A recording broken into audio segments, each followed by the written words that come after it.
Told you guys, man, it's in this room. I believe in it. I really, truly do. I believe we have every opportunity to take the next step, okay? One thing we got to do is we got to stop waiting for somebody else. Take it upon ourselves. Take it upon you, okay? Take it upon you. Please take ownership, all right? Hey, you know, sometimes in this game, we play the game for specific reasons, okay? And sometimes we play it for our family and for our loved ones.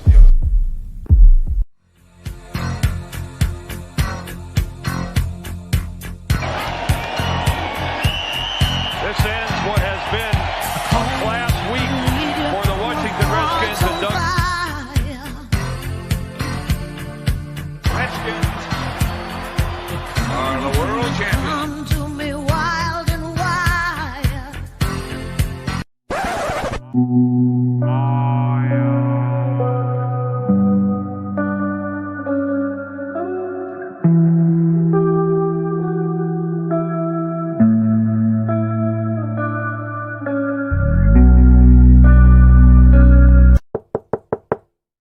And our new head coach of the Washington Redskins, Coach Ron Rivera. Hey, chance, baby, let's go! Yes, sir! Washington changed its culture, changed its name, and went from picking second in the draft to finishing first in their division. The Washington football team has won the NFC East.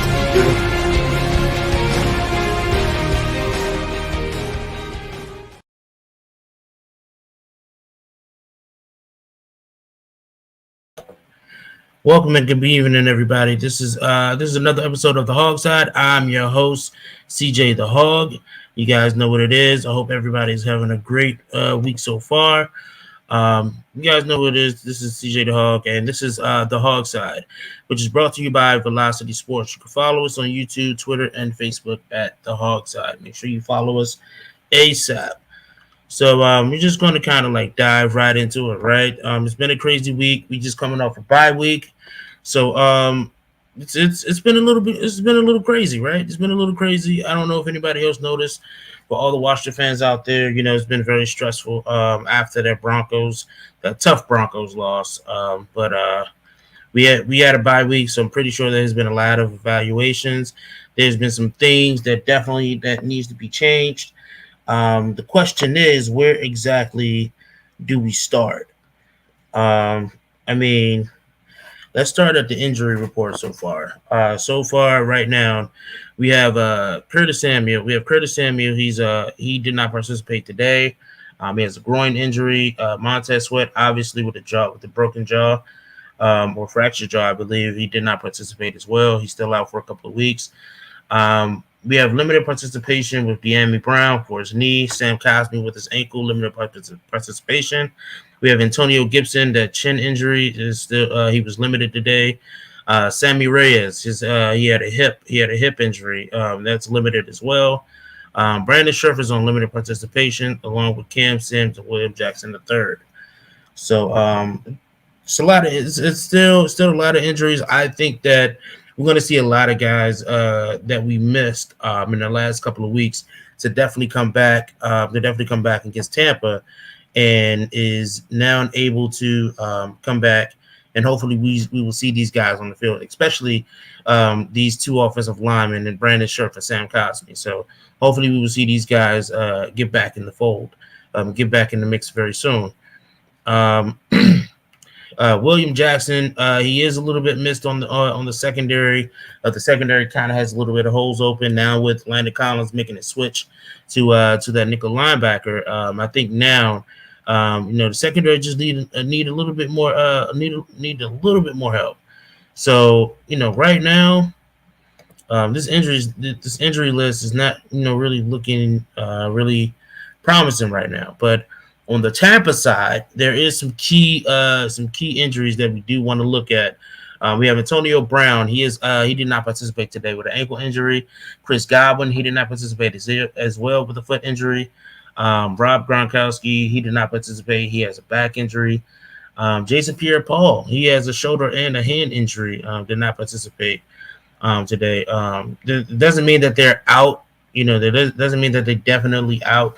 They just did not participate today. They probably was resting, but we still have Thursday and Friday to go. So I guess we will learn more about that as the week starts to end a little bit.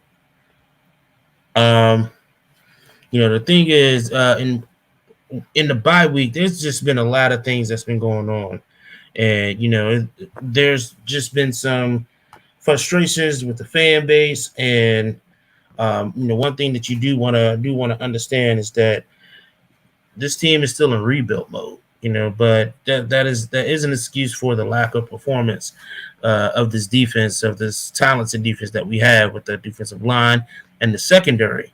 So the crazy thing is where does it end? Where does the frustration, where does the letdown end? So right now, just not sure exactly, what is the vision for Ron Rivera right now. But Ron Rivera did say, however, he did mention that, he's definitely going to take a look at a lot of players, and he's going to evaluate everybody. He's just going to try to change the way things has been going so far. And, there was a few changes made, in the beginning of the week, into last week as well. Getting started is Washington releases former kicker Chris Blewett and signs former Carolina kicker and San Fran kicker Joey Sly. This is a better addition. This is a much better addition than bringing in Blewett. Joey Sly has a great leg on him. Accuracy has been a little bit shoddy, but I think is a better leg up. No pun intended. It's a better leg up than having Chris Blewett. Where he had multiple block field goals, and it's just time. I mean, Blewett is Blewett. So I guess that's one thing that a lot of people look at when you're looking at these these kind of games and these kind of changes. In Washington, the kicker does matter. I think that the kicker game can definitely improve. We will see improvement, hopefully, with Joey Sly.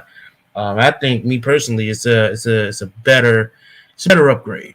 I think it's a better upgrade. Also, Washington activates Derek Forrest from the practice squad, and places Chase Roulier on injured reserve. Chase Roulier has gotten injured in the Denver game with the I believe it was a ankle injury, if I'm not mistaken. So it was a little crazy. It was a little crazy. So I'm happy Joey Sly is here, and I think, again, like I said, he's a much better improvement than what we have been seeing there with Chris Blewett. So me personally, I say everybody gets a chance, but it's all about you taking advantage of the opportunities, and Chris Blewett just hasn't taken advantage of the opportunity. So hopefully Joey Sly can come in and make some changes here in Washington as far as the kicking game goes. Let's really talk about this Broncos game before the bye week. It's been a little crazy. Taylor Heineke completed 25 of 39 passes for 272 yards with one touchdown and two interceptions for a passer rating of 71%. He also rushed for 10 yards. That's not really, here or there. But, Terry McLaurin recorded 3 receptions for 23 yards. Again, when Terry McLaurin is involved in the game plan, you see that the offense starts to be a lot better.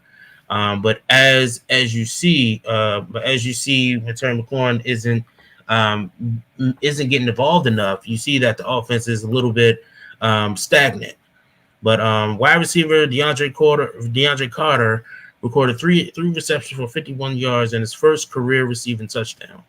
So congratulations for DeAndre Carter for actually getting that.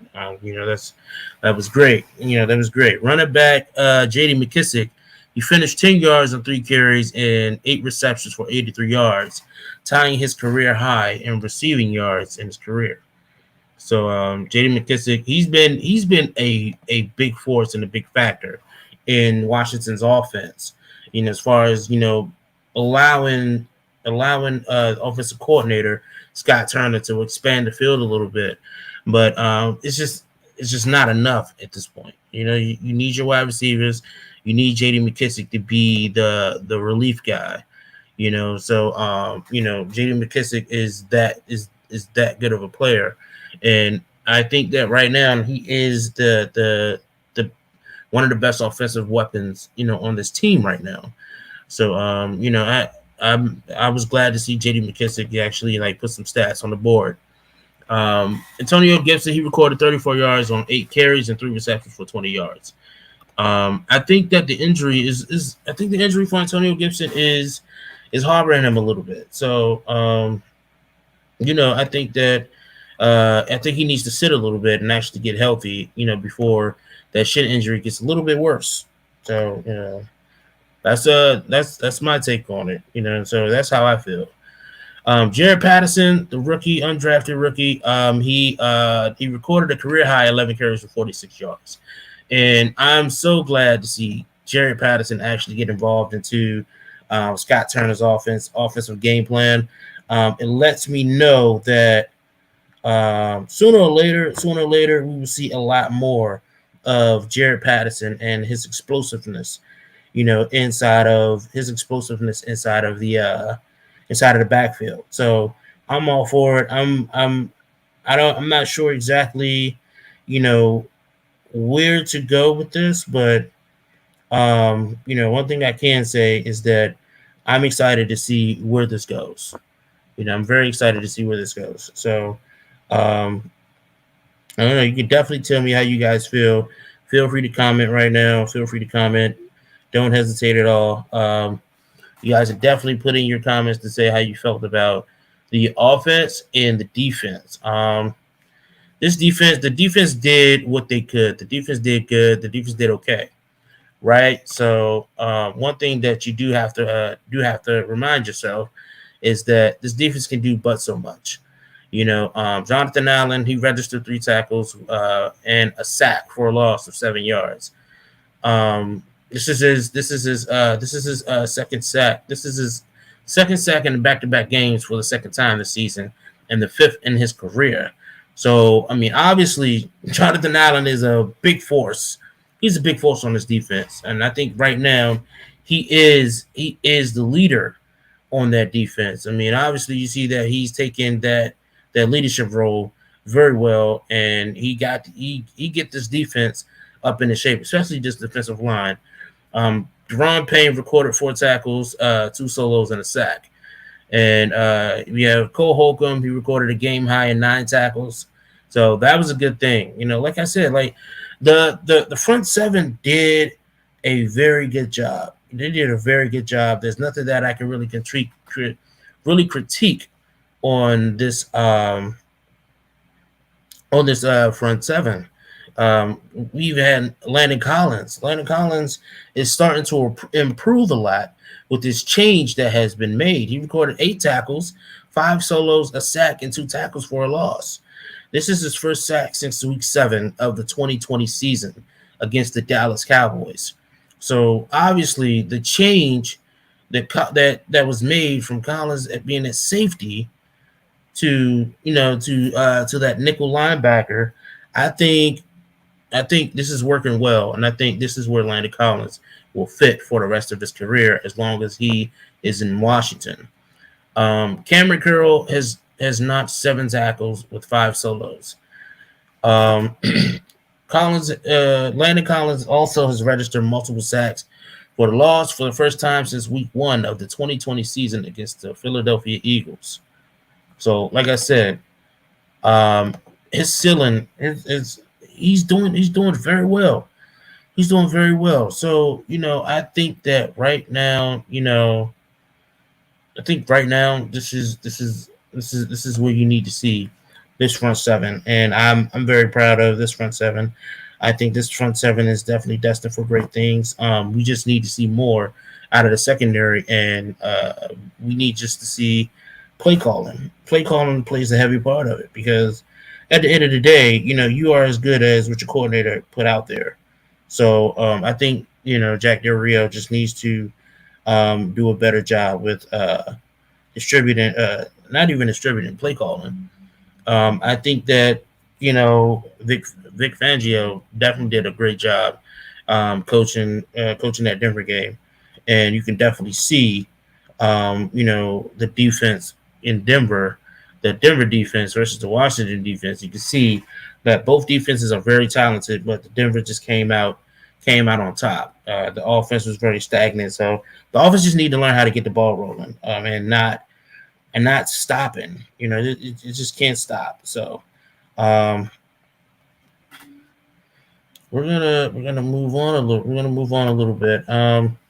So we have the Buccaneers on Sunday, and a lot of Washington fans is very excited about this. They're very excited about this, and because last postseason against the Bucs, I think Washington was one of the few teams in that season and in the postseason who was able to keep the Buccaneers under a certain amount of points, keep Tom Brady on his toes, and just overall did a great job defensively. And they came up short, but I think this Sunday, a lot of people are expecting for the Bucs to blow Washington out, but you never know. It's any given Sunday. I think that this would be the game of redemption. It'll be the game to show that they haven't given up, and I don't think Ron Rivera has given up. I think we will see some different things come Sunday. Hopefully, and just what I think is I think things will definitely be different on Sunday. So. I don't know. You guys definitely tell me how you guys feel about this. I'm very interested in seeing this game against Taylor Heineke. Taylor Heineke's first game against Tom Brady, actual starting. Taylor Heineke came in after Alex Smith was injured. So, but this will be the first time where we actually get to see Taylor Heineke play a full game against Tom Brady. Hopefully, Chase Young. Ron Rivera has talked to Chase Young during the whole week of the bye week and was helping Chase Young, with his technique with pass rushing and showing just going over some film with Chase Young one-on-one and just telling Chase Young what he does great. And what I love about Ron is Ron doesn't go over the negative a lot.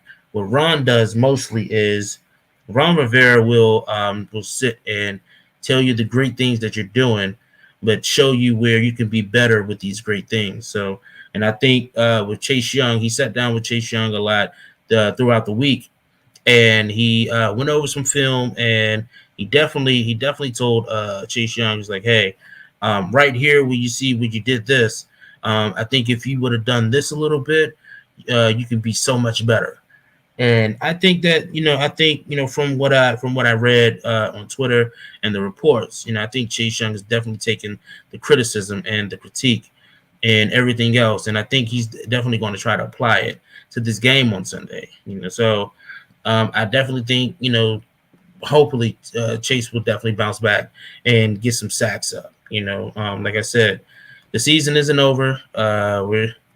Season is over. We are right now 2-6, so it's looking out of reach. But I mean, a lot of Washington fans say go ahead and tank. I say just don't give up, just keep fighting.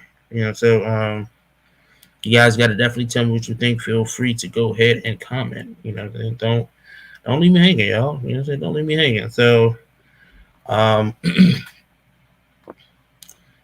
keys. What is the keys to victory to this game, right? So one thing that I have to say is the keys to victory against pulling off a win is you got to run the ball.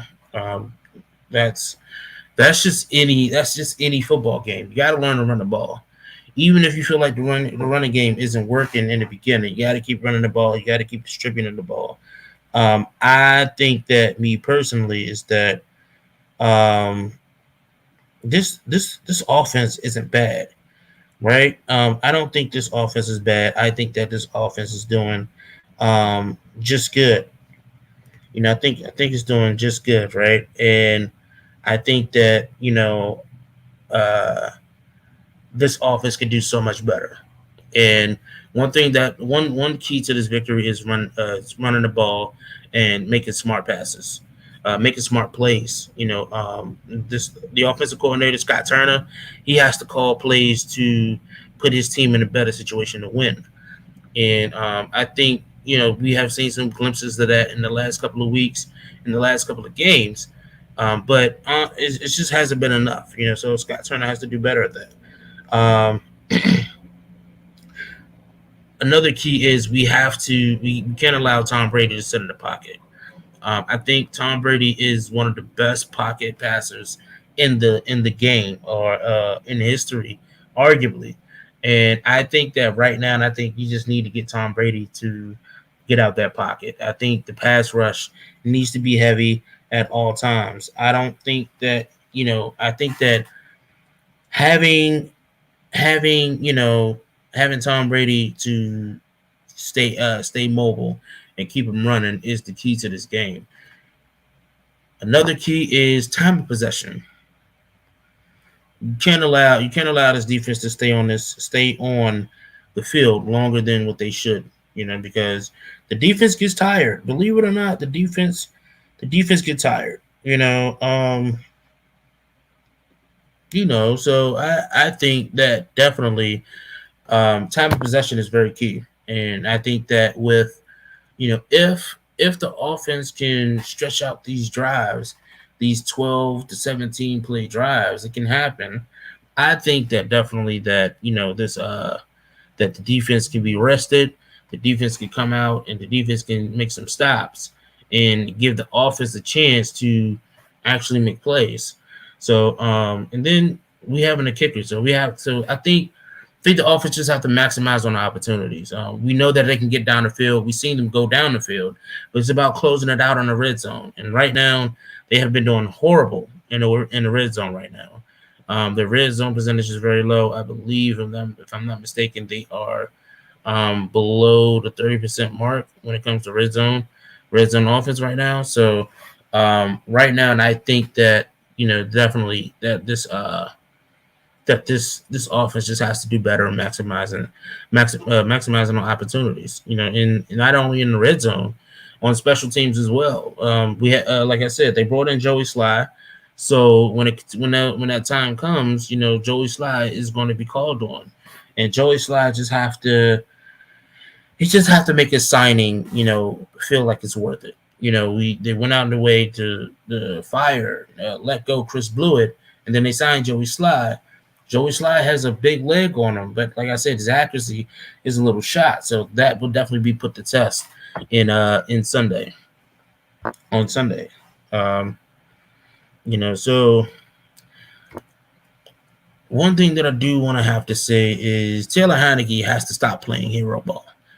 We have seen Taylor Heinicke definitely show that he has the spunk, he has the charisma, he has the energy, he has the spunk to go out there and try to win games. But I think that for him, when he sees that the game is getting a little bit out of hand, he tries to play hero ball.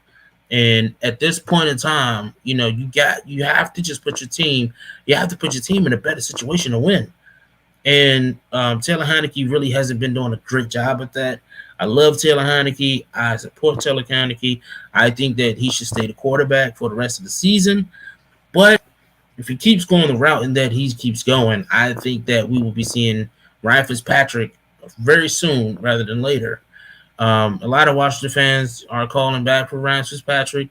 Some fans just rather keep Taylor Heinicke.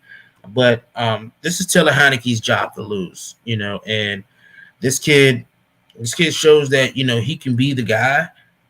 But right now, he just has to put his offense in a better position to win. He just have to make better decisions. He just have to, be a smart quarterback. I believe that he has the tools to do it. He has the offense to do it. So I just think that right now, something has to give at this point. So, I think Taylor Heineke is definitely, he's in a good position to change this game around. And who knows? Maybe he can beat Tom Brady on Sunday. Maybe he can beat Tom Brady. This would be an interesting game. Because we see the amazing talent that the Buccaneers have. From the wide receivers to the running backs to the defensive core, everything that they have right now is a little intimidating. Coming from a fan that's a team that is 2-6, and then you have Tom Brady and the reigning Super Bowl champs. It's a little intimidating, but it's at the end of the day, it's still football. It's any given Sunday, and right now, this game is anybody's game. Everybody, the Washington just have to come in and have the mentality to win, and that's just it. I think everybody just need to have the mentality to win, and until that happens, I think that Washington can definitely come out on top. So yeah.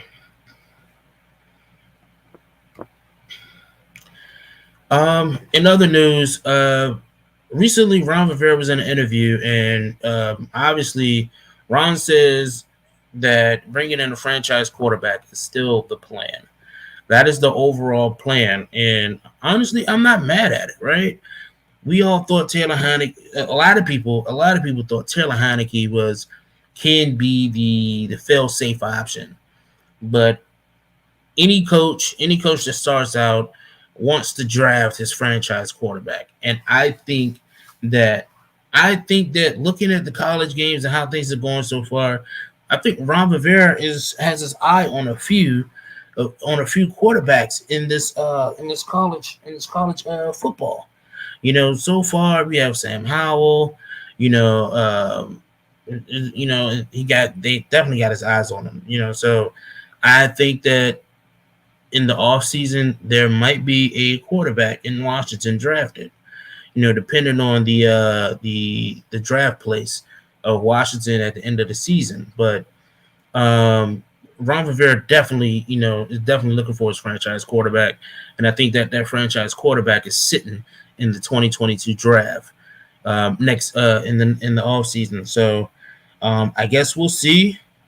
There's not really no definite, but I guess we'll see. I really think that a franchise quarterback is needed, but I think that this offensive line still needs to be molded a little bit more.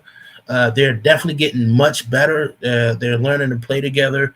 The chemistry is building, and you're seeing that they have been improving every week this season, and with the injuries doesn't help. You just lost Chase Roulier. You just lost, arguably one of your best centers in the league, top 10, if I may, arguably top 10. So I think that this offensive line definitely needs to be molded just a little bit more. I think that everything is great, and I think everything is in a good position so far. But I think just things has to happen the right way. And I think that Ron Rivera definitely will start making some changes sooner rather than later, or he'll be putting his eye on a few changes that he wants to make in the offseason. And we just have to allow Ron Rivera to do his job as a coach. I know a lot of fans are getting a little frustrated. Some fans says they want Ron Rivera out. I think that you just need to give Ron Rivera a little chance, because he's dealing with a lot. I mean, you got to understand where he came in, how he came in. Like, he came in off a scandal. Not only that, he had the cancer. And then when you think that the culture is changing a little bit, then you see these emails and things. Like that is coming out, that is leaking. And it's just making it so much harder, with the culture changes and the big distractions that is going on. And then just recently, you also see that one of his personal trainers, got raided, from by the FBI. So right now it's just been a lot. It's been a lot of distractions on the back end, in the organization. And with all that being said, I'm not making excuses for Ron, but right now you gotta put yourself in Ron's shoes at this moment, and you gotta say, well, here's the thing. When you look at the last season and you see that we are the NFC East champs, right? You have to look at what has transpired, mainly in the NFC East, right? The Eagles were depleted with a lot of injuries and COVID. The Cowboys lost Dak Prescott, and then the Giants was just the Giants, and they were still figuring things out. They just got their franchise quarterback, so they were still figuring things out a little bit. And and at this point, what's up, Zach? Appreciate you, man. And at this point, one thing that you have to look at is, what do you have to do? What do you have to do so far? So when you look at it 7-9, and when you look at the amount of division wins that we had last season versus with the NFC East being the champions, we're not that much better than we were last season, right? So the way I feel is, I think that this team can be much better, but they need the proper guidance. And honestly, right now, I'm just going to call it out. I don't think I'm not saying fire Jack Del Rio right now, but if anybody is on a hot seat, it's Jack Del Rio and Scott Turner right now. It's this offense has been real stagnant, and I don't think that Scott Turner is utilizing the weapons that he's have and the players that he's have to their fullest potential. It's just a lot of things that you're seeing. Like we went out of our way to get Jared Patterson, and now all of a sudden we're finally starting to see him getting involved in the game plan. It's been inconsistent with trying to get Terry McLaurin involved inside of these games when that's your star wide receiver. You got guys like DeAndre Carter and Dax Milne and Adam Humphries, and you brought in Curtis Samuels, and you're still not able to produce some yardage on the field. It becomes a little frustrating. It becomes a little bit redundant. So right now, and I just think that Scott Turner is definitely on a hot seat. I think that Jack Del Rio is on a hot seat right now. I'm not sure if anybody noticed, but I think there has been a little bit of a disagreement, not much of a feud, but there's a little bit of fire and tension in the coaches' room about a month ago with Jack Del Rio after the change with Landon Collins. Jack Del Rio seemed like he didn't really take very, very well to it. And, at this point, it's like everybody's still trying to get a feel for each other. And I think that this team can get better. We had the bye week at a perfect time, and now we have the Buccaneers. And I think that right now with the Buccaneers had a very tough game last week. I think that the Bucs can definitely get defeated. But that all comes into the game plan that these coaches come in with. So that's pretty much my take on that. But any questions that you guys have as far as Ron Rivera and about the franchise quarterback, who you think the franchise quarterback should be, feel free to comment. Feel free to comment. All right. All right. And the next topic at hand right now, we're talking about the game day experience. The game day experience and how very important it is to see that game day experience. So the question to the fans out there is, what does it mean to the fans to have a great game day experience? My co-host Chimp, he isn't here right now, but he was telling me he went to the Ravens game over the weekend, and he was telling me how great the game day experience was in Baltimore. And when we played the Falcons, when there was a few fans that went out there to Atlanta to the Falcons game, and they were also talking about the great game day experiences. And so now when you look back at it, it's like when you look at the FedEx field, everything is just different. There is no life into the game day experience at the FedEx field. Like I said, you have the scandals. I don't think that it's the losing record, that is changing things at FedEx field. I think that it's the scandal. I think that people are done with the owner. I think the fans are done with the owner. I think also the losing also plays a part in that because the fans know that there's so much talent on this team, and you're 2-6 right now, and it's becoming a little bit crazy, And again, the game day experience is very important because even with the Washington football team being 2-6, you have to have some type of good game day experience. And that's just how I feel. It's like even if we are 2-6, when I walk into the stadium, I want to feel like we're not 2-6, right? Even if we are 2-6, I want to walk into a FedEx field and I want to feel like, there is still hope. Like I want to feel like, things can be turned around with the game day experience. And I mean, honestly, that's how it is in, Jacksonville. Without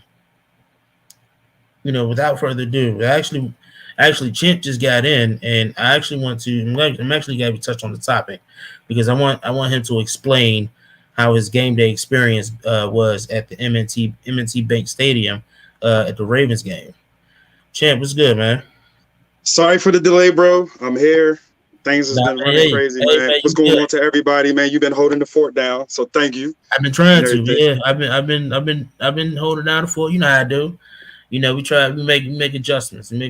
But my man. So what we talking about right now? We're talking about the game day experience importance, right? And the question is, what does it mean to the fans to have a great game day experience? And I was going over things and was telling them about the conversation that me and you had, and you was telling me that you went to the Ravens game over the weekend to the M&T Bank Stadium, and you were telling me how the game day experience is so much different than walking into the FedEx Field Stadium. So again, I want you to go ahead and explain what, like, I know you're a Washington fan, but walking into a whole different stadium for a team that you're not a fan of, and they're not playing your team. What was it like walking into the stadium? When I went to, first of all, like I said, my best friend, he's a diehard Ravens fan. So he gave me a ticket and sent me, I went to go with him. Dude, I was like a damn kid at a store because we don't experience nothing. I never experienced it. So I've been to a Cleveland Browns stadium a couple of years ago. There was a good game day experience there as well. But the Ravens joint was lit. I mean, as soon as you walk, like before the game, it's so much stuff to do, CJ. Like it's so much stuff to do because before you get to the game, like say if you wanted to go to the game and we got there like 11:30, 12 o'clock, man, they got all the pubs and little bars open, people outside drinking, eating, and chilling. But then as you walking towards the stadium, it's a whole strip of like excellent food trucks with good food, like real authentic tacos. People got crab cakes, their own personal business. As you walking, this is all happening while you're walking to the stadium. Yeah. So while you're walking to the stadium and you got all the food trucks lined up, then you got a whole bunch of vendors out there. They're giving out free Ravens footballs, keychains, everything. And then you keep walking further down. They had a live country concert, little live show going on. Yeah. Wow, that's downtown Baltimore for you. That's downtown Baltimore for you. But this is all before the game. So I'm walking and enjoying this. And then they had the little mannequin dummy with the whole football Ravens jersey on. You could put your chin on there and take pictures with. Then the Ray Lewis statue. And dog, it's like it was Vikings fans there, but the Ravens fans, it was so much purple in that stadium. And then the way the fans reacted, dog, one dude took off his shirt. Everybody screaming, RAVENS, Ravens. And the jump was lit. And then for me to see the Vikings and them play and the game went into overtime, dog, that was like one of the best game day experiences I ever had. And then you walk into FedEx Field, all you get is straight asphalt. That's it. There's no vendor trucks out there. There's no concerts or anything going on to make you feel like you want to stay there. It doesn't feel welcome. It's just dull as hell. It's dull. And it's just like, dog, when you get that experience and you just go to a totally different stadium, bro, and then it makes you want to cry as a Washington fan, dog. It does. It feel like the best metaphor I can put it is the Redskins stadium is like is your secret little girlfriend that you think that's cute, but your friends be like, yeah, you could have did better than that. It's like that's how it is. And and this is what I was just touching bases on, because a few of my buddies went to the Falcons game when we played against Atlanta, and he was just showing me how different it is. The atmosphere, everything was just different than what he gets here at FedExville. He's a season ticket holder here in Washington, so the whole game day experience was so different. The concessions was much cheaper. It was like a couple dollars, it was like $1 or $2 cheaper at the Ravens Stadium for beers and food than where our stadium is at. Yeah, so it's crazy, because when you look back at it, right? For instance, in Atlanta, like a soda here at the FedEx Field is $5. A soda at Atlanta, at the Atlanta Falcons Stadium, is $1, maybe $2, and the souvenir cup is $3. You know what I'm saying? That's normal stadium pricing right there, right? So, and then the pretzel at FedEx Stadium, it's about $7, maybe $8. Yep. In Atlanta, $2 pretzel. Boom. Hot dog I think it was like $1.75 for a hot dog. Here in FedExville, I think the hot dogs is like $3, if I'm not mistaken. So, and it's just crazy, because we know Atlanta for what they are. There are fans there that is still frustrated with the team, but when they go to the stadium, the whole game day experience is so much better. Even with the Jaguars. The Jaguars fans, as much as they are frustrated with the owner and just the whole team and everything, when they walk into that stadium, they have a pool. They have poolside in the stadium at the top floor. It's the whole game day experience is different. So I think another thing. Sorry for cutting you off. Another thing I noticed too. At our stadium, as you go further up to like the higher upper stands, the higher you go up, the less vendors that it is up there. Mm-hmm. Like they just be closed. At the Ravens Stadium, every damn floor you can go buy merchandise, buy food. It was just the experience. Like if the Ravens would have lost this past week, bro, if they would have lost, I still had a wonderful time. Yeah, I don't think it mattered if they lost. And that exactly what matters. You know what I'm saying? Like I said, game day experience is very important for every fan, because again, you have to want a fan to keep rooting for you. And I'm not gonna lie, like even with the local stadiums, right? Let's just go with the local stadiums. The Verizon Center, the Nat Stadium. Oh man, the Verizon Center for the Caps games, game day experience is Exactly. Like I'm a Caps fan. I've been to a few Caps games. I'm not a Wizards fan, but I've been to a lot of Wizards games. And let me tell you, the game day experience is amazing. But that's basketball we talk about, right? But I think that as a stadium, like game day experience is game day experience, no matter what kind of sport it is. And here in Washington, the Nat Stadium is always lit. I think now it's to a point where people don't just come to the baseball stadium, Nats Park, just for the baseball game. You got the ballpark that is right by the stadium, which is a section where people go after the game and before the game, and just people are lit, mingling. It's food trucks inside of there. It's like a circle of food trucks. You can just go back and forth with food trucks. And then when you get to the stadium, like you said, outside there's vendors out there, things like that. And when you walk in from the bottom floor to the top, it's just vendors still open, things like that. Not only that, it's just vendors there. It's local restaurants who also has a concession stand in the stadium. And honestly, this is what the difference is when you look at the FedEx Field versus the other football stadiums in the NFL. Like it's trash. It is trash. even the Chiefs. I think the Chiefs has one of the oldest, still the oldest football stadiums in the NFL, and even then, still their game day experience is so much better. I mean, of course, because they more worried about dedicating to making the fans have fun, in which we got an owner who just trying to bleed you dry, and that's it.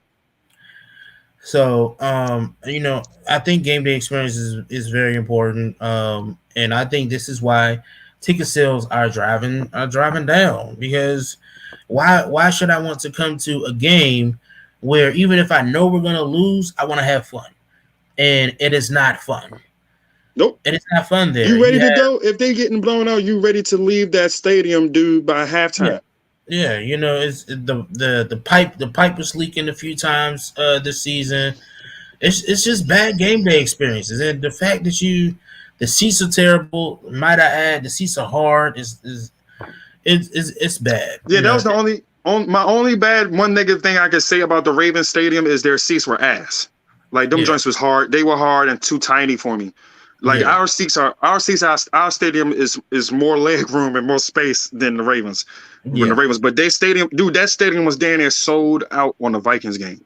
Yeah. So I definitely think that game day experience is very important, and I think this is one of the reasons why, like I said, this culture is just not there. It's like when you walk into FedEx Field, like I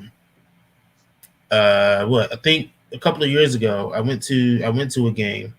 And even with me going to a game, it was just like going to another football game. Like I walked in, it's just that people were just like at the concession stand, but there wasn't people at the concession stand, being lit for the game. It was just people at the concession stand, just trying to find out where their seats at and things like that. There's no life there. So, I just think that I hate to say it, but I think that being in Landover is wearing out its welcome, and I think that the stadium itself needs a new change of scenery. Where is that? Does the stadium need to change its scenery? Yes and no. And this is why I'm frustrated as well, because I grew up in Kentland and everything, bruh.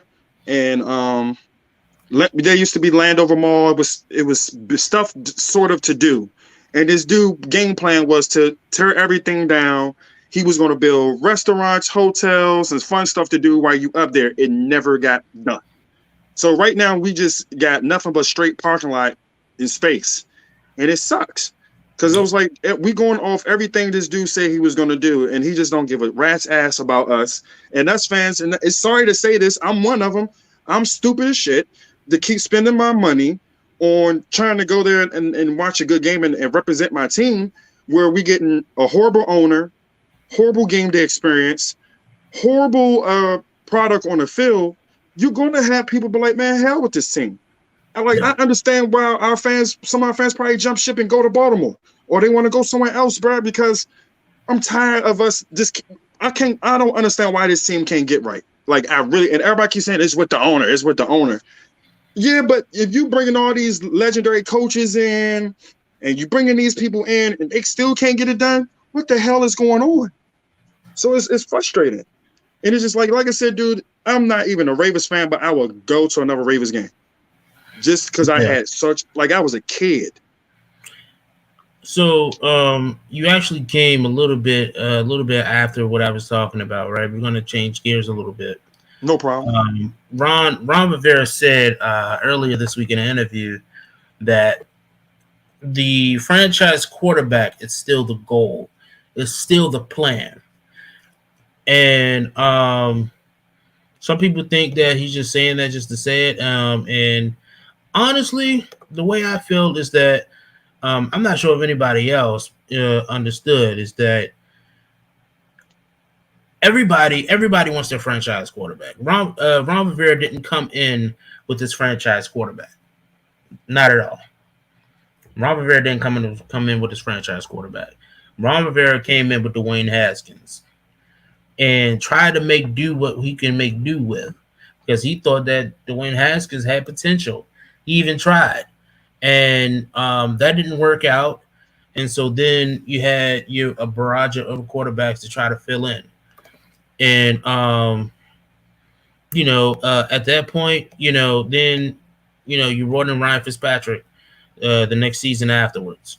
And you get what you get, right? Ryan Fitzpatrick got injured. Now you got Taylor Heineke, who showed some glimpses, in later in the last season. And now you got Taylor Heineke, who looked like in the beginning that he can take on that role as a fail-safe plan for the next couple of years without having to draft a quarterback. To now, you're starting to look at it, was like, I think we need to draft a quarterback next season, So the question is, I'm not sure if you've been watching any college football this season lately, but A little.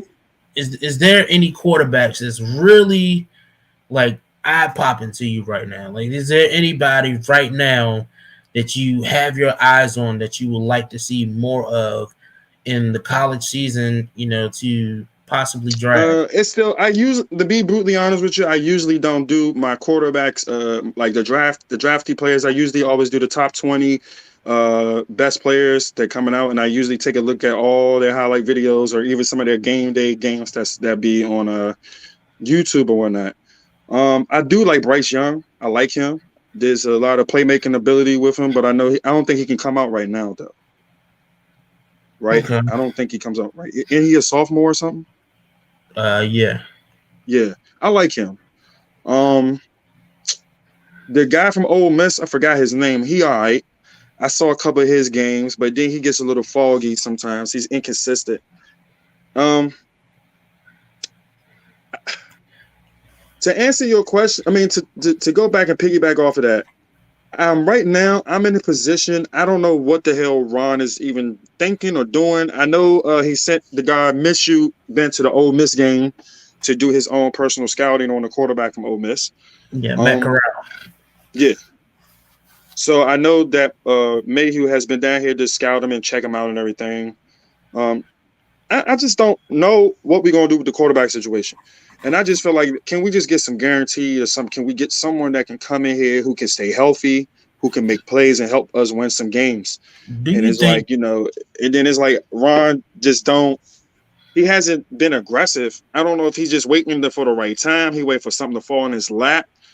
And I like to sometimes see my coach be more proactive and try to see if he can bring someone in. But to answer your question, like I said, I do like Bryce Young. I feel like that dude's going to be a baller. Yeah. There's a few quarterbacks. Who you like? Yeah, there's a few quarterbacks that really did catch my eye over the course of a couple of months in the college season. One of the guys is Malik Willis from Liberty. What's his name? Malik Willis. I'm gonna have to take it. You gonna have to send me some of these guys, bro, because you be going to the small schools too. I know you do. You know how I like the small school guys. Yes, sir. I know you do. That's why I said you're gonna have to start sending me some tape film or tell me, like, hey, check this guy out. What you think? I'm down with that. So Malik Willis, he shows a little bit of that spunk with Trey Lance, right? We see Trey Lance now, and we see how good he does in San Fran so far. But he hasn't really got too much shine either, though. He hasn't got really too much shine, but we see the potential in Trey Lance once San Fran is really ready to let go of Jimmy Garoppolo. We see, that Trey Lance had the potential, and I'm glad that Kyle Shanahan took the gun and put it back in the holster and didn't allow him to keep failing even with that injury, like the dumpster fire is happening right now in Chicago with Justin Fields. Like I said, I don't think it's Justin Fields right now. I think it's the coaching there in Chicago. So, with that being said, but I just think that kid's still trying to get adjusted to the game, in my personal opinion. Exactly. Like these young quarterbacks, people look at these young quarterbacks and they think that, because they're the top, yes, they might be the top ranking coming out of the draft, right? But they're still new to this game. This NFL game is much faster. Oh, it's not easy. It's much difficult. You see Trevor Lawrence is still adjusting. You see Zach Wilson still adjusting. He has an injury right now, but you see that having trouble with still adjusting. It's a faster pace, it's a faster game. But I think that, Malik Willis he has that prototypical size, right? He's 6'4", 224 pounds. He's 6'4", 224 pounds. He has an amazing arm. He has a cannon. Yeah, I think he has athleticism. The accuracy it's there, right? And I think accuracy is something that can be groomed over a point in time. He's still young. That accuracy would definitely get better. That it would definitely get better. Hold on, what school is he? What school he go to? Liberty. That's not a Big Ten? I don't think it is. I don't think it's a small school. Liberty is in Pennsylvania. It's in Pennsylvania. Yeah. But he did transfer from Auburn. So but if he did that means he wasn't gonna get no PT in Auburn. That's the reason why he did that. Yeah. So those one of the guys, right? Another guy that I'm really, really looking at that I think that might fall into our hands. People don't really like the guy, but Sam Howell from UNC. Sam Howell, he's the UNC quarterback, 6'1", 220 pounds.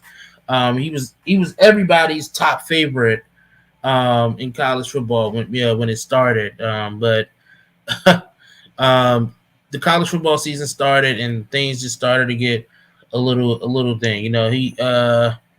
He has great pocket presence. It's the accuracy that's a little bit spotty, But like I said, I think accuracy is just one of those things that it could get better, right? I think accuracy. It also depends on the guy too, because a guy can work on his accuracy and still be inaccurate as hell. Exactly. So another guy that I really admire is let me get back to my notes. Is Kenny Pickett from Pittsburgh. I've been hearing about him, and he's a Heisman candidate. Yeah. Right now, Pickett he has that prototypical size as well. He's 6'3", 220 pounds. He right now he's the top traditional pocket passing prospect in the class. He has an amazing deep ball accuracy, and he has a very high IQ and maturity in the game. No athleticism. He shows his athleticism, but honestly, like I said, I think that can be groomed. Like I said, he's still young. I think that these are three guys that can fall into Washington's hands if the ball is played right in the offseason. And by that, I mean will Washington be 2-15? Or will they go and finish the season 9-8? That's the big change right there. Right now we 2-6. We're not sure. Ron Rivera said he's made a lot of. I think that it's just Ron Rivera says that he's just trying to make he made a lot of changes, a lot of evaluations with these players. I'm not sure exactly what evaluations of what players, but one thing that I am glad to see that I really haven't heard about a lot of seasons is, like I was saying earlier, is that Ron Rivera has taken Chase Young on a one-on-one, and he's been working with Chase Young throughout the whole week, showing him game film about not what he's been doing wrong, but things that he's been doing great. But also give him a critique on what he has been doing great, to saying, hey, this is what you did very good at. But if you would have did this right here, you would have did so much better. And I think sometimes that's what players need. Players just don't need to hear what they have been doing bad. We've been seeing Chase Young over pursue a lot, but I don't think it's over pursuing. Now when I go back and look at it, I think it's Chase Young. He's a little bit one-dimensional to where when he spins to the left. So Ron Rivera was telling him, hey, if you spin to the right, you could have gotten a sack, but you didn't. So let's try to look at this and let's try to do well. So honestly, I just love that because right now Chase is the face of the franchise, regardless how you look at it. He is the face of the franchise. So I think it was great to see Ron Rivera have an actual sit down and one-on-one and build some type of relationship with them. And hopefully we can see that transpire against Tampa. But what do you think is the key in Tampa right now to get this win? Run the ball. Keep Tom on the field, off the field. There you go. And defense need to. It's got to be complimentary football, like the same way the Packers beat the Arizona Cardinals. We have to do that to do that. Like we don't need. Once again, like I like Taylor Heineke, and I know he's going to be part of the future on his team, and I'm cool with that. I hope they don't pull his coat. Everybody's screaming from Ryan Fitzpatrick. I'm not trying to be negative. I like Ryan Fitzpatrick. I think he just need to hang it up. That's just me personally. Like I said, I feel like just let Taylor play, man. Like I'm tired. I don't know about everybody else. I'm tired of switching quarterbacks. Like it's a lot of teams that would let their quarterback, even if he's sucking it up, they let him play. You got to get this guy all the experience he needs. Then do your evaluation. Don't sit here and just pull the cord on him. Let him play because this is really his rookie season. He's never been a starter at anything. This is his first time. So I'm like, man, hell with it. Let him play. I'm just tired of switching quarterbacks. I don't want to see Kyle Allen. I think I'm going to mentally check out if I see him. And then, like I said, I know what Kyle Allen can do. I'm not interested. Here's the thing, right? Ryan Fitzpatrick, man, I don't want him hurt again, though. You're 38. Thank you for trying out. It didn't work out. Let Taylor just play. He hasn't been hurt yet. Thank God. That's a complaint. One of the main reasons where everybody was scared of. The kid has been available every fucking week. Just let him play. I'm just tired of quarterback controversy right now. Here's the question, though.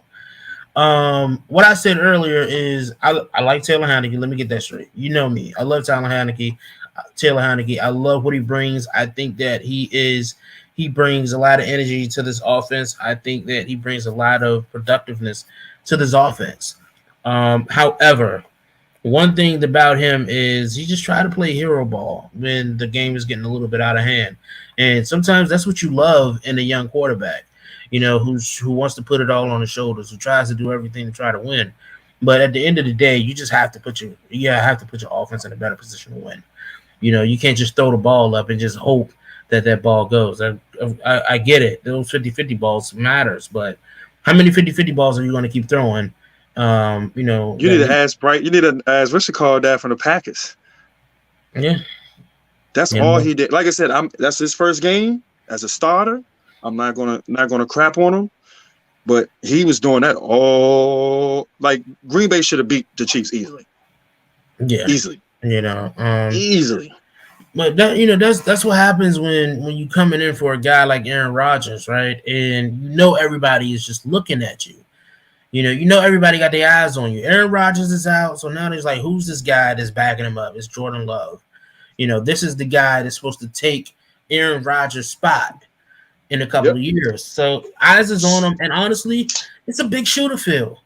It was a big shoe to fill when Aaron Rodgers came in for Brett Favre, and it's going to be the same thing. It's going to be the same thing for Jordan Love. And right now, and I think that's what's going on with Taylor Heineke. Taylor Heineke is looking at it's like, I'm not sure if I'll be here next season. I think he will. I honestly think he will. I mean, yeah, but he even said that in an interview. He's not sure if he's going to be here next season. That's not something that he can control.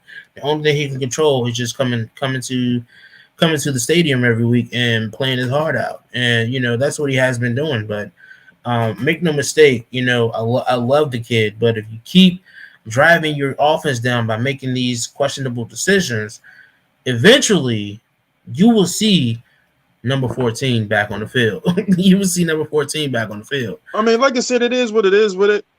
I'm just like, for once, can we just do something like a normal team? If our quarterback sucks, just let these motherfuckers play. It's like now you got to think about it. We so impatient now. The season is over. Like I said, even with one more loss, the season is over. Probably we'll have to win every single game on the way out to make it to the playoffs. We have to finish 10-7.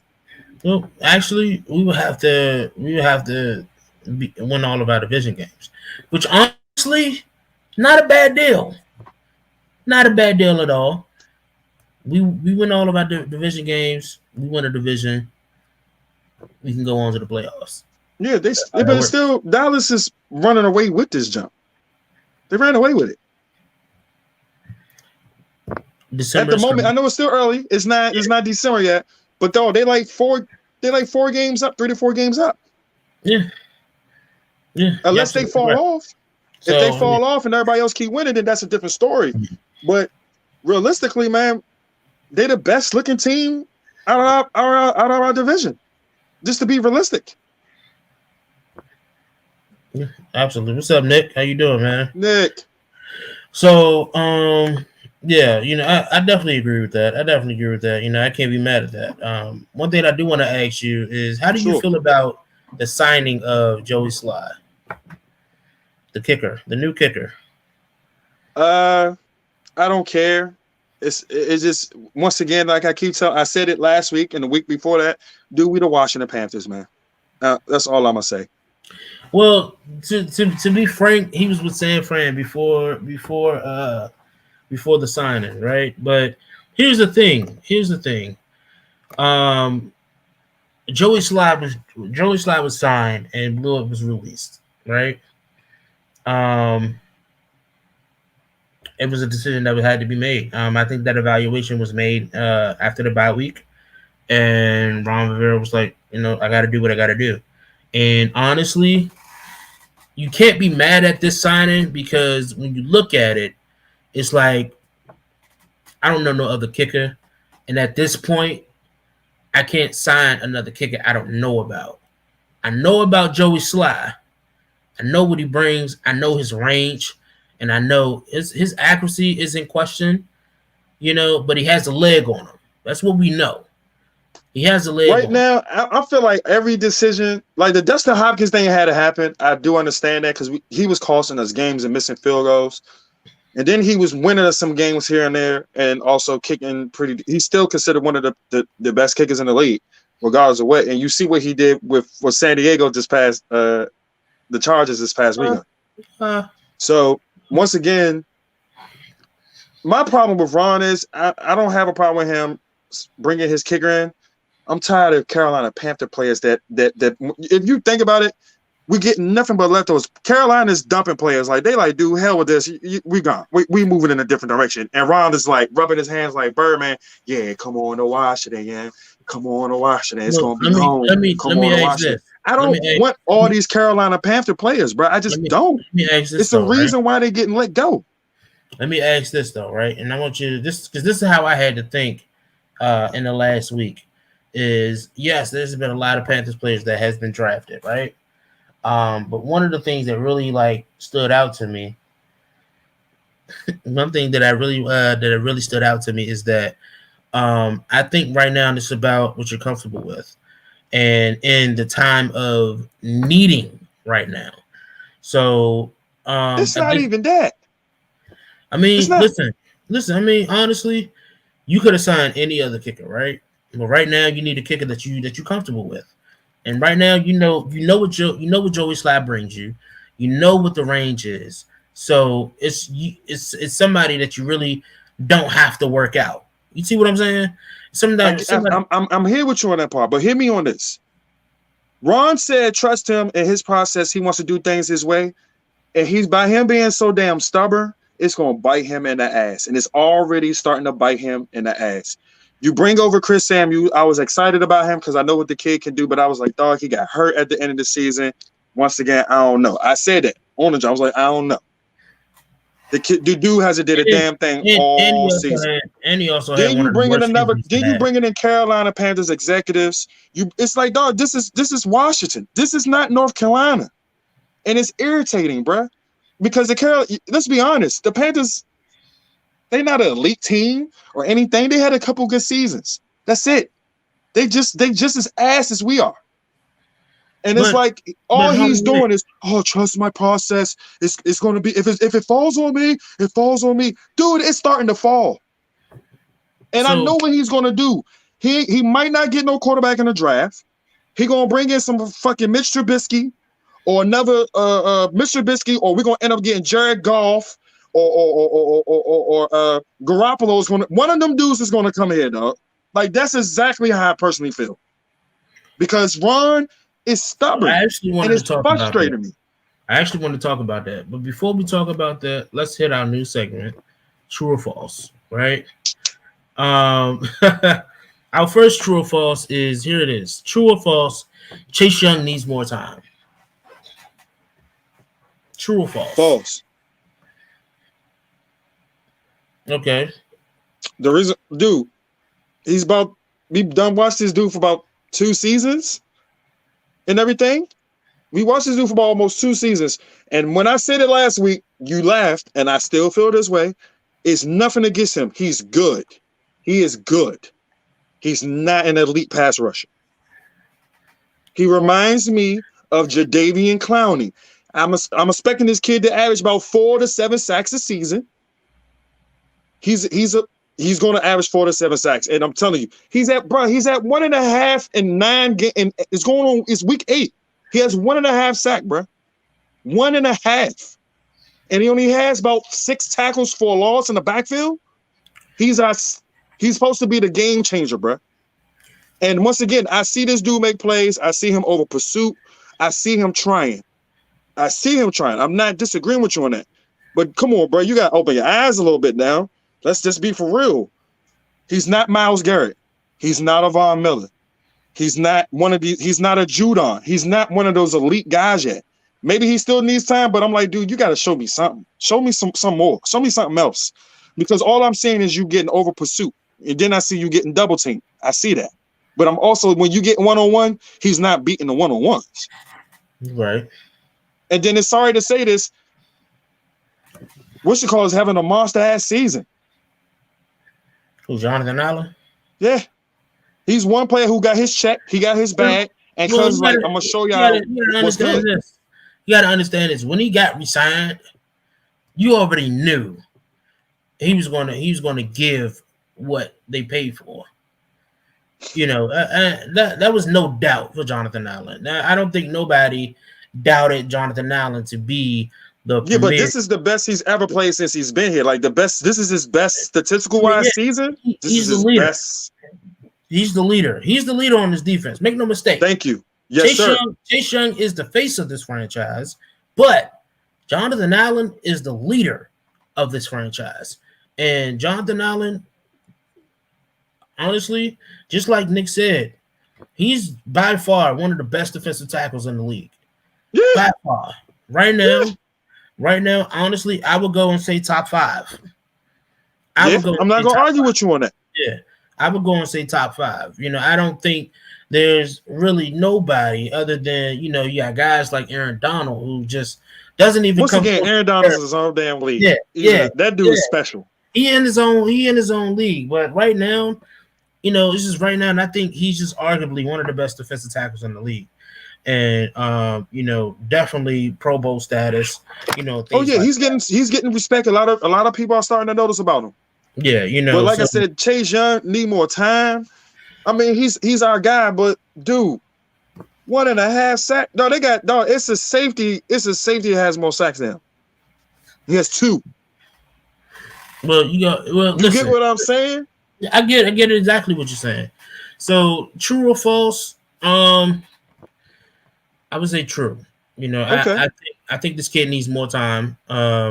Like I said, Ron Rivera had a sit down. I think Ron Rivera sit down with him, you know, possibly can do him better. I think that this is something that is really needed, where all players need that one-on-one mid-season coach evaluation. And I think, like I said, Ron has taken almost the whole weekend, and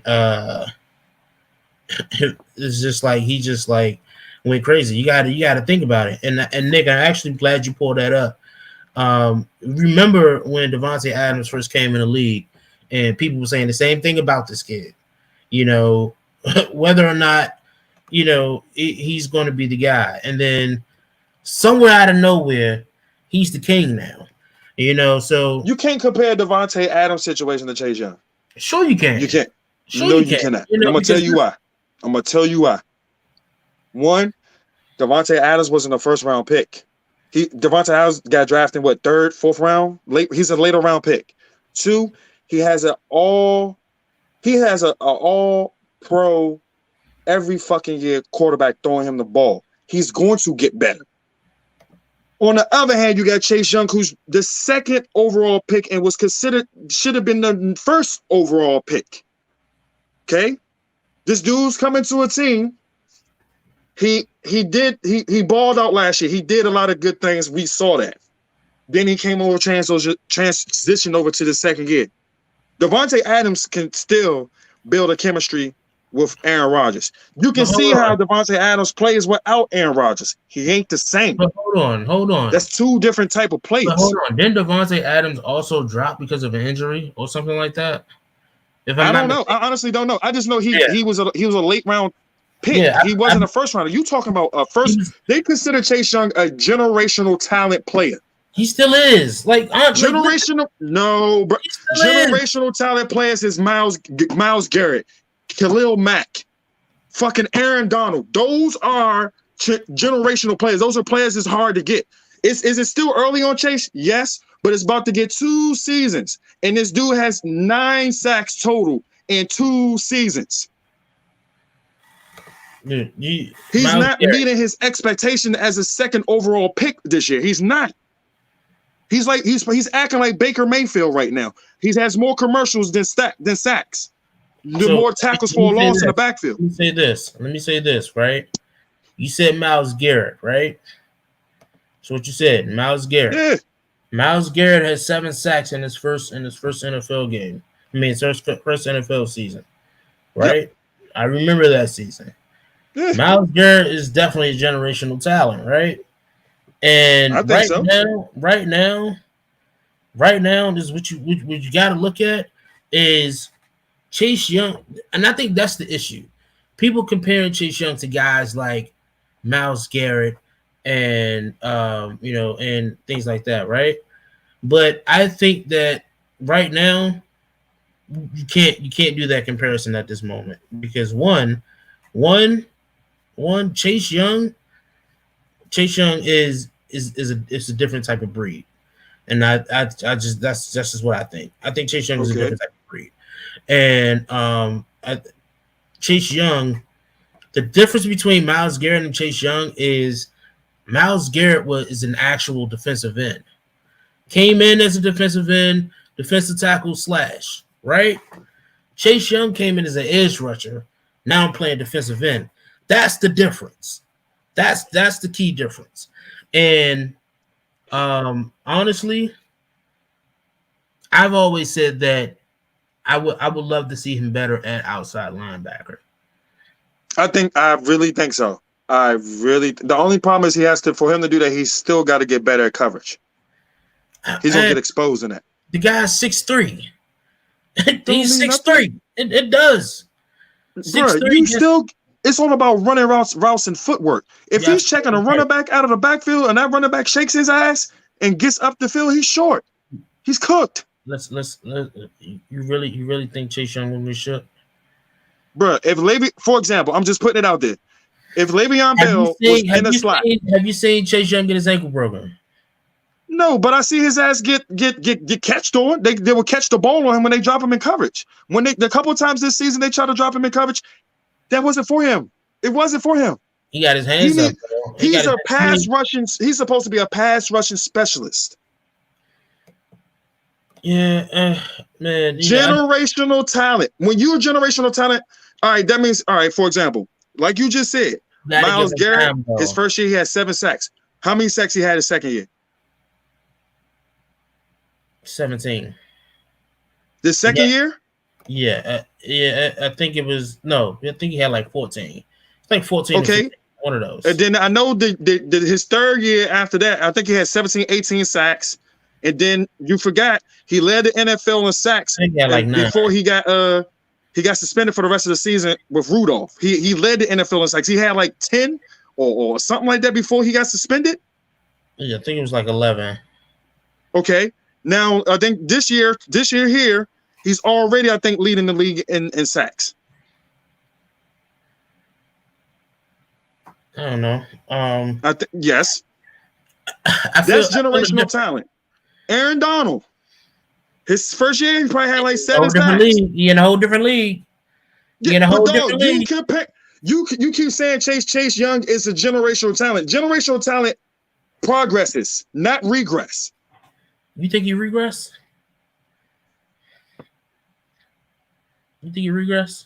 Yep. Okay. And you know he has. He has one move. You do understand that, right? He has one move. You understand he has 2 that, moves. right? He'll bull rush you and swim move. You understand that, right? The season is still young. The season is halfway done. We enter in fourth quarter. The fourth quarter of football. Listen. Things can still change. All right, I'll put it this way. He has 1.5 sack now, right? And we got, 8-9 games left? I want him to have the same amount of sacks he had last year, then I shut the hell up. He will. If he owes me 6.5 sacks. He will. I put the stamp on that. He will. We'll see. If he can give me 7.5 again, I'll take it. He give me 7. He don't get 7 sacks this season. If he don't get 7 sacks this season, you get your bucket hat. Huh? You get your bucket hat. All right, that's fine. You get I your just think bucket he's Jadeveon Clowney. He's a threat. He's going to make plays here and there. He's going to get a few sacks here and there. I don't see him right now as a double-digit sack guy. Not right now, because he doesn't. He needs to open his variety of moves, and I feel like if I'm in his position, I'm going to want to be around guys I'm going to want to work with Myles Garrett. If I'm in his position, I'm working with Myles Garrett. If I'm in his position, I'm working with T.J. Watt. Once again, these dudes I'm naming, these are generational dudes. I'm naming. Understandable.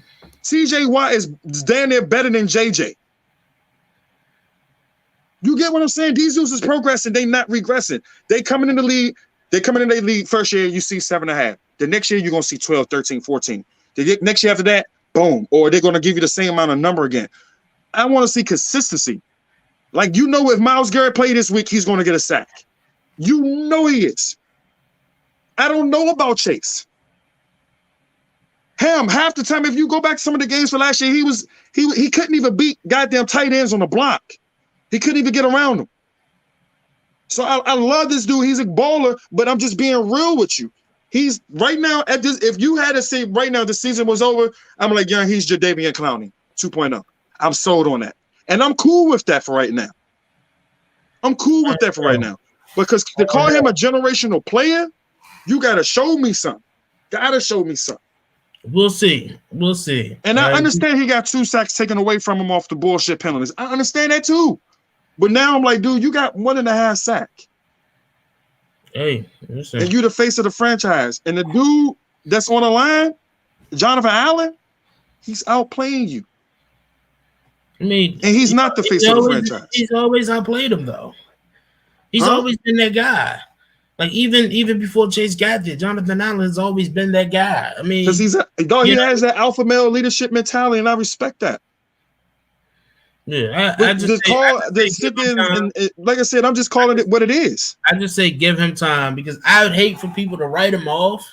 I'm not writing him off. No, I hate for people.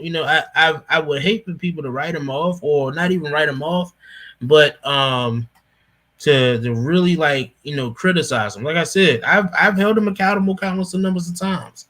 You know what I'm saying? But at the same time, I think that right now. I think he needs more time. I think he needs a little bit more time. Yeah, as long as he keep playing, like you said, we got a half season to go. Let's see what he's gonna do.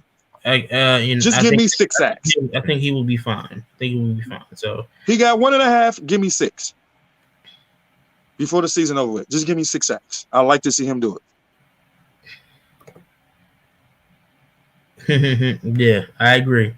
Bama is always going to make better defensive players than any other college. That is true. Yeah. They got a scheme and a system over there. It's the same stuff. Yeah. And I think, before we move on, I think that all colleges have a certain niche when it comes to a certain type of players that they develop. Alabama has the defensive guys, whether it's cornerbacks, whether safeties, linebackers, or defensive line. And then you have LSU. They got the LSU be having quarterbacks. them wide receivers, man. Yeah, they got the quarterbacks and the wide receivers and the safeties. And then you got Clemson. Clemson be having the quarterbacks and the running backs. So I think certain colleges have just have that niche. What I'm saying, when it comes to like these top 25 colleges. You know what I'm saying? So Yes, sir. that's how I feel about it. The next thing, 1 second, is true or false. Landon Collins can have a better season with the position change thus far. So far, I'm gonna say yes. So True. far, I'm gonna throw this out. Collins has hit two or three milestones in the Broncos game. First milestone is he recorded his first sack since Week 7 of the 2020 season against the Dallas Cowboys in the Broncos game. The second one is Collins registered multiple tackles for loss for the first time since Week 1 of the 2020 season against the Eagles. And then Landon Collins recorded 8 tackles, 5 solos, a sack, and 2 tackles for a loss. And just that's a good game. It's a great game. So I would say this is true because we've been saying this for the whole season.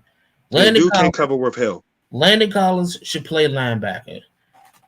You can be a safety, but you need to be in that nickel linebacker. That's where you need to be at. And since he's been there, he's been making plays. Make no mistake. So yeah, he doesn't like that he's playing linebacker, but by him doing it, he's just being open-minded. He's starting to get used to it now. He's starting to get fired up because he see the stats now. When they went over the stats with him, I believe he got the game. I believe he got some type of acknowledgement from Ron Rivera after the game anyway. But yeah, I would say that this is true. Landon Collins can definitely turn the season around with the position change. Based off how he's been doing so far, I think that this will definitely be a leg up for Landon Collins. This will definitely be a test for Landon Collins because we're not sure whether or not Gronk will be back. But if Gronk comes back, I was about to say it depends on how this season goes. He might not want to come back because he consider himself a safety. Yeah. So, that's that. The other true or false is the offensive line top 10 material. Before the injuries happened, this offensive line has been very impressive. I still think they've been impressive. I think injuries, a little bit did that, and you've seen that against Denver. I don't think we've seen four or 5 sacks in a game this season under center with Taylor Heineke or with any quarterback that we had under center. Until the Broncos game. Taylor Heineke, I think, got sacked 4 times. And I think that's the most that we've seen him get sacked in the game. So I think the injuries definitely played his part. I think not having Chase Roulier will be a key big factor in that offensive line because Chase Roulier is arguably the best center in the league right now. Yeah, he's underrated as hell. Yeah. Definitely underrated. I think he's by far one of the best centers or interior linemen in the league. He's very respected in the league right now. He's definitely. You remember when Chase Roulier first came in and we first brought him in. We didn't think that he was going to be there for a while, And so, who did we have at center when he got there? Was it Casey Robach? It's Casey Robach. We had Casey Robach and Lichtensteiger, Corey Lichtensteiger. That was our center. It was Corey Lichtensteiger, and he just stepped up. Amazing. He's just been improving every year. So not having Chase Roulier, this would be a key. This would be a test because this Bucs defensive line ain't no slouch. They might not have JPP there, so there might be an actual leg up, you know what I'm saying? So, the JPP didn't participate in practice today. Antonio Brown did not participate today in practice. Doesn't mean that they're out. They just didn't participate. They might just rested today. and will be able to participate tomorrow or Friday. So there will be more updates on that, So, but I would say this is true. I think how I was going to agree with you on that. I think it's true. You know how I've been feeling about the offensive line. I've been critiquing them. I've been really hard on them throughout the season. But I think looking back at the game films and things like that, I think this offensive line is definitely top 10 material. Are they top 10? I wouldn't really say that right now. I really think they are the bottom half of the top 10. Yes, I do. I don't know. I think they are top 10 material. I think if anything, they might be 11 or 12, maybe. You think they're on the cusp of hitting top 10? That's what you feel? Yeah. Gotcha. So I was looking through PFF. Usually how I feel about PFF right now, but PFF as far as they have as like the top 10 is and Washington is not even favored in here. Washington is actually number 17. Yeah, Washington is in 17 on the PFF ranking. As of recent. Okay. As of recent. So I would like to see that list of who's in front of them. So who's actually who's in the list in front of them is, give me one second. Let me share this real quick.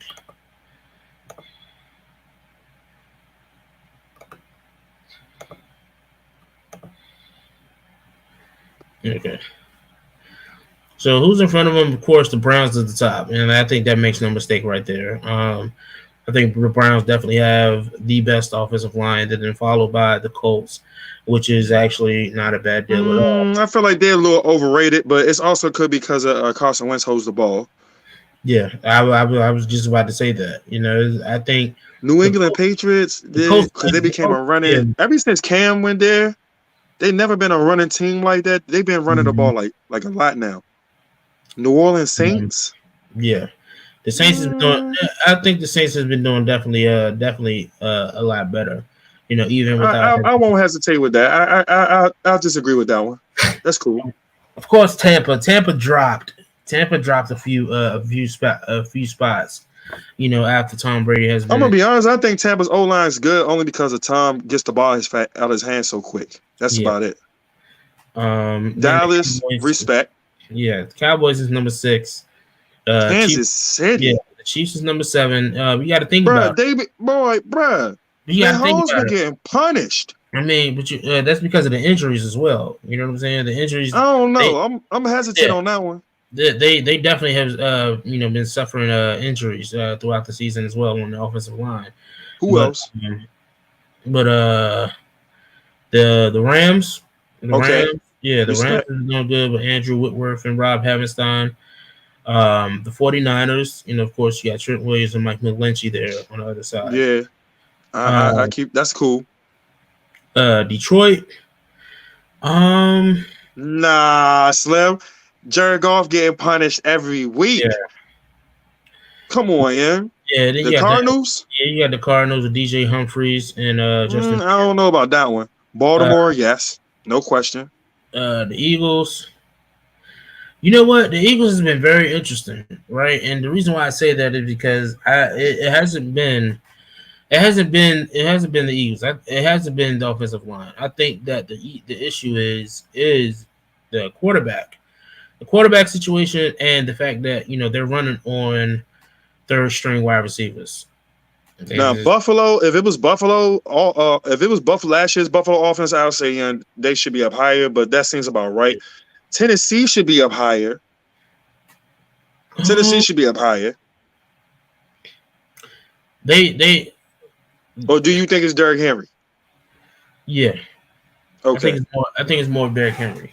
The Packers. Okay. Yeah. And then you have the football team there. All right. So Packers is in front of us by 1. Some of those O lines I kind of question. I really do kind of question because when I watch them play, their quarterback said they're giving up sacks. Yeah, definitely. So Yeah. also you gotta also understand is that they have finished sixth on the PFF charts in 2020 as overall offensive line at the end of the 2020 season. They finished sixth. So I don't think we have mostly the same lineman from last year though. no, we don't. But I think that we will be seeing some familiar faces. We will be seeing some familiar faces. Come Sunday. Sam Cosme, he was a limited participation today. Also with Brandon Scherf, so they definitely practiced a little bit today. So that's a good sign. We definitely might see them this this Sunday. There's no mistake that we won't. De'Ami Brown was participating again He's today. been disappointing, man. Yeah, it's the injuries. It's the Yeah, injuries. Curtis Samuel, he's also been limited participation as well. man, I shut him down, Slim. But I mean, this is how I look at it, right? I think groin injuries are one of the worst injuries to have in the NFL because as a wide receiver and a guy who stretches his legs a lot, you can't have a groin injury, right? Because that's limiting your movement. So I take it with a grain of salt. I think that groin injury really did mess up a lot. That means now comes down to common sense from coaching and once again organization. This dude was hurt during summer workout activities. And then you guys said it wasn't serious, and then they got past week 4. I would have shut him down, told him to get surgery. He still hasn't got surgery yet. Once again, this team is mishandling this whole thing. They're gonna wait till the off season and try to make him get surgery again. And it's stupid. This is stuff I'm telling you is irritating as a fan. This dude only caught 3 passes for 19, 3 or 4 passes for 19 yards, and he hasn't done shit else. And we paying him this money. And he was one of our supposedly big off-season acquisitions. Yeah. You know what I'm saying? This is what I'm telling you is right. The blueprint is right here. And then next year, we're going to find out who else. I feel like I just really starting to want Ron to just focus on being a coach. Don't be a GM. Don't do nothing because the decisions he's making at personnel, I'm not feeling it. I just don't feel it. Yeah, I guess we'll see how it happens in the offseason. Like I said, I don't want to really give a judgment on the front office just yet because everything is still a mass overhaul. You're right. Like I said, we got almost a half season left to go. Let's see where this goes, man. But like I said, I got expectations, like realistic expectations. I like to see this team finish and just go from there, man. Just go from there. Yeah, definitely. That's all we can do. Nah, man, I definitely get you. I also want to let you guys know that you can travel like royalty with our sponsor and partner, Royal Elite Travels by Nashante Keener herself, the queen herself.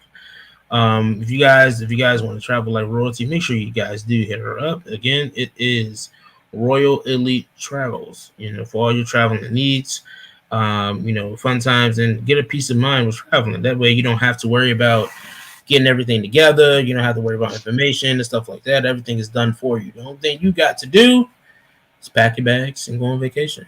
So make sure you guys definitely do that. Also, just make sure you guys know that the HOGside is brought to you by Velocity Sports. You can join us every Wednesday at 7 p.m. Eastern Standard Time for all of your WFT updates, news, and predictions. You can follow us on YouTube, Twitter, and Facebook at the HOGside. Again, sorry for the late show. Yeah. Great. This has been great, guys. We hope you guys tune in. I hope you guys ready for Sunday. This is Redemption Sunday against the Buccaneers. Tom Brady versus Heineke. Let's make a quick prediction before we hang it up. Give us a prediction for this week. You know what? I'm gonna go far-fetched, right? I'm Come on, let's be realistic this time. We suck. Hey, look, I've been realistic the last 2 weeks, right? But I'm go ahead and do it. Washington will win 17-14. Washington will win 17-14. I think we lost champ. But Washington will win 17-14, and the winning field goal will be by Joey Sly himself during overtime. 17-14 overtime. Joey Sly gets the winning field goal. You said 20-14? 17-14. 17-14. We win overtime, or before overtime, Joey Sly kicks the game-winning field goal. I'm calling it. Boom. We beat Tom Brady, and that will be the resurgence of our season. As bad as I want that to happen, that sounds amazing. I'm gonna go 24-10.